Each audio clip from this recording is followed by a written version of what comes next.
আসসালামু আলাইকুম রহমতুল্লাহ। সকলে কেমন আছেন?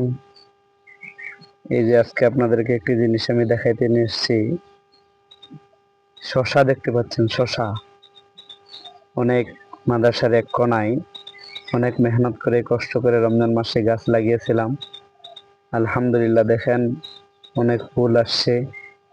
তার মধ্যে কিছু শশা আল্লাহ তাআলার নিয়ামত। এই যে শশা খাওয়ার উপযুক্ত হয়ে গেছে। এই যে আরেকটা, এই পাশে একটা শশা, এপাশে অনেক, ওপাশে কিছু ঝুলে আছে। এই যে আরেকটা শসা দেখতে পাচ্ছেন। আলহামদুলিল্লাহ, সকলকে শসার দাওয়াত দেওয়া হইল। ফুলের শেষে শসা আমরা পেয়ে গেছি। আল্লাহ তাআলার শুকরিয়া। সকলে দোয়া করবেন আরো যেন আল্লাহ তাআলা